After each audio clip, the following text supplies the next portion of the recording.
Hello my dear friends, मैं doctor संतोष हांडे आपका अपने इस चैनल में बहुत बहुत स्वागत करती हूँ। आज हम बहुत ही अच्छी मेडिसिन के बारे में जानने जा रहे हैं और इस मेडिसिन का नाम है इरीचेरॉन। इरीचेरॉन हेमरेजेस यानी रक्तस्राव के लिए बहुत ही ज़्यादा अच्छा काम करती है। इसके अलावा भी इसके कई सारे उपयोग हैं जिनके बारे में हम जानते हैं। चलिए शुरुआत करते हैं। यदि आप मेरे इस चैनल में नए हैं तो इसे सब्सक्राइब कर लीजिए और इस वीडियो को शुरू से आखिरी तक ज़रूर से देखिए क्योंकि ये वीडियो आपके लिए यूज़फुल होने वाला है। इरीचेरॉन को फ्रियाबेन भी कहा जाता है। ये यूरोप और अमेरिका में काफ़ी ज़्यादा पाया जाता है और बहुत ही कॉमनली देखा जाता है। ये बहुत ही ब्यूटीफुल फ्लावर्स होते हैं और जब इसकी मेडिसिनल प्रॉपर्टीज़ को एक्सप्लोर किया गया तो पता चला कि ये बैक्टीरिया रोधी है यानी एंटी माइक्रोबियल है, एंटीऑक्सीडेंट है यानी जो एजिंग या डीजनरेशन ऑफ टिश्यूज़ होता है तो उसको रोकने में काफ़ी ज़्यादा सक्षम है। हेमरेजेस को रोकता है, एंटीकोगुलेंट है यानी कि जो रक्त होता है उसके थक्के नहीं जमने देता है और इस प्रकार और डाइजेस्टिव इश्यूज़ में भी काफ़ी ज़्यादा यूज़फुल है। तो जब इस तरह की मेडिसिनल प्रॉपर्टीज़ एक्सप्लोर की गई और जब इसको होम्योपैथिकली प्रूव किया गया तो पता चला कि इसमें काफ़ी सारी अन्य प्रॉपर्टीज़ भी हैं। तो चलिए इसको 5 सिम्टम के रूप में देख लेते हैं कि कौन कौन सी इसकी प्रॉपर्टीज़ हैं। ये सिम्टम्स हैं जिसके आधार पर अगर हम इसको देंगे तो ये बहुत ही अच्छा काम करता है। तो पहले सिम्टम के रूप में देख लेते हैं। जैसे कि मैंने आपको बताया कि ये एंटी हैमरेजिक मेडिसिन के रूप में जाना जाता है यानी कि हैमरेजेस जो होते हैं ये रक्तस्राव जो होते हैं उनको रोकता है। अब ये जो रक्तस्राव होते हैं वो कहाँ कहाँ से हो सकते हैं?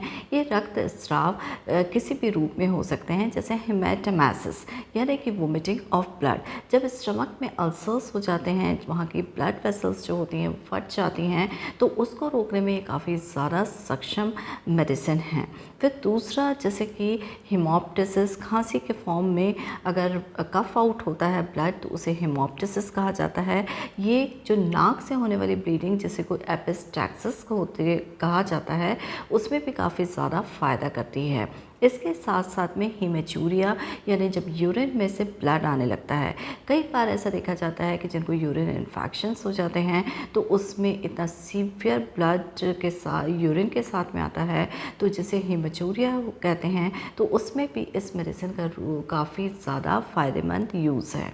इसके साथ साथ में महिलाओं में होने वाले एक्सेसिव मेंसेस, बार बार होने वाले जो पीरियड्स होते हैं जैसे महीने में एक बार होता है तो उसकी जगह अगर कई बार पीरियड्स आ जा रहे हैं तो उस कंडीशन में भी इस मेडिसिन का यूज़ काफ़ी ज़्यादा अच्छा है। इवन जो हेमरॉइड्स होते हैं, पाइल्स होते हैं, अगर वो ब्लीडिंग पाइल्स होते हैं तो ये काफ़ी आम समस्या है और जब पाइल्स में से ब्लीडिंग होती है तो उसमें भी इसका उपयोग किया जाता है। ये तो विभिन्न स्थितियाँ हो गई जिनमें कि इसका इस्तेमाल किया जाता है, लेकिन इसका जो ब्लड होता है उसका टाइप भी बहुत ज़्यादा इम्पॉर्टेंट है।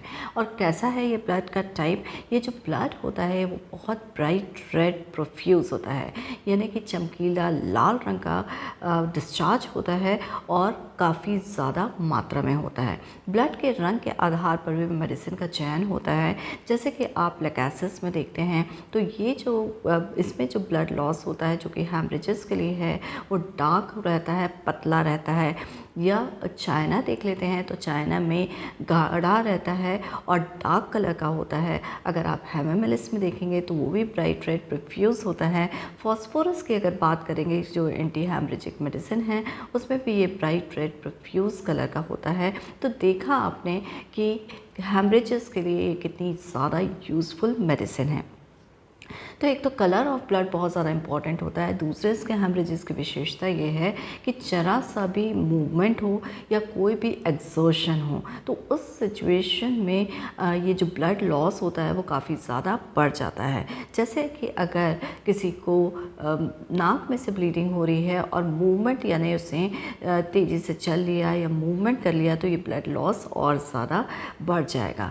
यदि हीमेचूरिया है तो हीमेचूरिया में भी अगर मूवमेंट वगैरह कर लेता है तो इससे इसका ज़्यादा ब्लड लॉस होता है।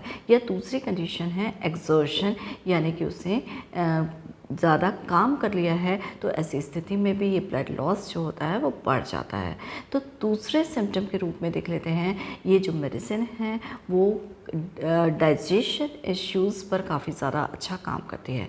अब डाइजेशन इश्यूज़ में पहला आता है टेम्पेनाइटिस, यानी जब एब्डोमेन में या पेट में बहुत ज़्यादा गैसेस हो जाती है, गैसेस भर जाती हैं, तो ऐसी स्थिति में इस मेडिसिन का इस्तेमाल किया जाता है। ये बहुत ही ज़्यादा फ़ायदेमंद मेडिसिन है टेम्पेनाइटिस के लिए। इसमें इसका 30 पोटेंसी में या फिर आप मदर टिंचर के रूप में इस्तेमाल करेंगे तो ये काफ़ी ज़्यादा फ़ायदा देगा। फिर दूसरा होता है क्रॉनिक डायरिया, यानी लंबे समय तक चले जाने वाला जो डायरिया हो रहा है उसमें भी इसका इस्तेमाल बहुत ही ज़्यादा फ़ायदेमंद है। इसके साथ साथ में डिसेंट्री यानी आँव गिरना में जैसे कि आपको कॉमनली मालूम है कि ब्लड भी आता है और म्यूकस भी आता है। तो अगर किसी को क्रॉनिक डिसेंट्री है, काफ़ी पुराने समय से है, 2-3 साल, 4 साल, 5 साल, 10 साल से अगर उसको डिसेंट्री की समस्या है, लगातार रह रही है और उसको डिसेंट्री में ब्लड और म्यूकस आता है, तो यहाँ पर इस मेडिसिन का इस्तेमाल 30 पोटेंसी में अगर करेंगे तो बहुत ही ज़्यादा फ़ायदेमंद मेडिसिन के रूप में इसका इस्तेमाल देखा गया है। फिर तीसरे सिम्टम की तरफ चलते हैं और तीसरे सिम्टम में हम देख लेते हैं कि जो ब्लैडर पर इसका एक्शन होता है, यूरिनरी ब्लैडर, यानी कि जो यूरिन की थैली होती है उसके ऊपर इसका काफ़ी ज़्यादा एक्शन होता है। और ये जो है वो पेनफुल यूरिनेशन के लिए, जिसे कि हम पेनफुल डिस्यूरिया कहते हैं, तो इसके लिए इसका इस्तेमाल बहुत ही अच्छे तरीके से किया जाता है। अगेन कंडीशन यही है कि डिस्यूरिया में ब्लड भी आता है, यूरिन के साथ ब्लड भी आता है और म्यूकस भी आता है। साथ ही साथ में ये गोनोरिया, जो क्रॉनिक गोनोरिया होता है, एक सेक्सुअली ट्रांसमिटेड डिजीज़ होती है जो निसीरिया गोनोरिया के द्वारा होती है। तो उस सिचुएशन में जब पेनफुल यूरिनेशन हो, यूरिन के साथ में ब्लड आ रहा है, म्यूकस आ रहा है, तो वहाँ पर इस मेडिसिन का इस्तेमाल 200 पोटेंसी में बहुत ही ज़्यादा फ़ायदा देता है। चौथे सिम्टम की तरफ चलते हैं और ये फिर अगेन हम आते हैं, महिलाओं में इसका उपयोग बहुत ही ज़्यादा यूज़फुल है। जैसे कि ये मेट्रोरेजिया में दी जाती है। मेट्रोरेजिया का मतलब आपने कई बार सुना होगा महिलाओं को ये कहते हुए कि उनका जो पीरियड है वो बार बार आता है, यानी 1 महीने में 2-3 बार आ जाता है। तो ये मेट्रोरेजिया वाली कंडीशन के लिए बहुत अच्छी मेडिसिन है। दूसरी सिचुएशन, अगर मेट्रोरेजिया के साथ में उनका यूरिनरी इरिटेशन भी देखा जाता है, यानी कि उनको बार बार यूरिनेशन आता है और साथ में उनको यूरिनेशन के में दर्द भी महसूस होता है, उसके साथ ब्लीडिंग भी हो सकती है। तो ये सारी सिचुएशंस जो हैं वो एरिचरॉन को सपोर्ट करती हुई सिचुएशन है। मेट्रोरेजिया के साथ कई बार ऐसा होता है कि उनको प्रोलैप्स ऑफ यूट्रस भी हो जाता है, यानी जो यूट्राइन जिन मसल्स के सपोर्ट के साथ में पोजीशन रहता है, उन मसल की वीकनेस की वजह से ये अपनी पोजीशन से नीचे खिसक आता है और कई बार जब इसकी डिग्री बढ़ जाती है तो यूरिन करते समय ये बाहर भी निकल आता है। तो ये जो अगर मेट्रोरेजिया के साथ में प्रोलैप्स ऑफ यूट्रस हो, यूरिनरी ट्रबल्स साथ में हो, पेनफुल यूरिनेशन हो, उसके साथ ब्लड भी आ रहा है, तो इस स्थिति में एरिचरॉन का 30 पोटेंसी में इस्तेमाल बहुत फ़ायदा देता है।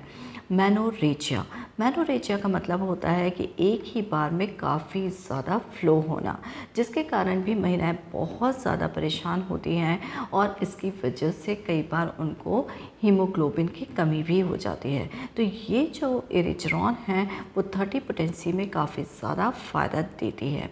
पोस्टपार्टम हैमरेजेस, यानी कि जब डिलीवरी हो जाती है उसके बाद में भी अगर कंटिन्यूएशन में ब्लीडिंग हो रही है और वो ब्लीडिंग रुक नहीं रही है, तो ये जो सिचुएशन होती है उसके लिए भी एरिचरॉन एक आदर्श मेडिसिन है। इसके साथ साथ में एक सिचुएशन होती है जिसे हम प्लेसेंटा प्रीविया कहता है, ये प्रेगनेंसी के दौरान होती है। जो प्लेसेंटा होता है यानी कि ऐसा भाग जो जिसके द्वारा एक तरफ तो जो एम्ब्रियो यानी कि फीटस यानी कि बच्चा है वो है, और ये जो होता है अपने न्यूट्रिशन के लिए यूट्रस से जिस पार्ट से जुड़ा रहता है उसे प्लेसेंटा कहते हैं। और ये जो प्लेसेंटा होता है इसकी पोजीशन यूट्रस में ऊपर होती है, लेकिन जब ये पोजीशन है, ये प्लेसेंटा जो है वो नीचे की तरफ जुड़ जाता है और जहाँ से सर्विक्स होती है उसको या तो आधे भाग में कवर कर लेता है या पूरे भाग को कवर कर लेता है, जिसके के कारण प्रेगनेंसी के दौरान ब्लीडिंग के चांसेस काफ़ी ज़्यादा बढ़ जाते हैं और उसके साथ साथ में अबॉर्शन के भी चांसेस बढ़ जाते हैं। तो इस स्थिति के लिए जो है इरिजरॉन काफ़ी ज़्यादा यूज़फुल मेडिसिन है। ये प्लेसेंटा प्रीविया के लिए दी जाती है या फिर जो प्रेगनेंसी के दौरान होने वाली ब्लीडिंग में काफ़ी ज़्यादा अच्छा काम करती है। तो ये था चौथा सिम्टम जो कि फीमेल्स के ऊपर देखा गया है। 30 पोटेंसी में इरिजरॉन का इस्तेमाल काफ़ी ज़्यादा फ़ायदेमंद है। अब हम चलते हैं इसके नेक्स्ट सिम्टम की तरफ, और ये जो नेक्स्ट सिम्टम है वो हेमरॉइड्स हैं। हेमरॉइड्स यानी कि पाइल्स। तो जब ब्लीडिंग पाइल्स होंगे और ब्लीडिंग पाइल्स के साथ में उसको डिस्यूरिया होगा तो उसमें इस मेडिसिन का इस्तेमाल किया जाता है।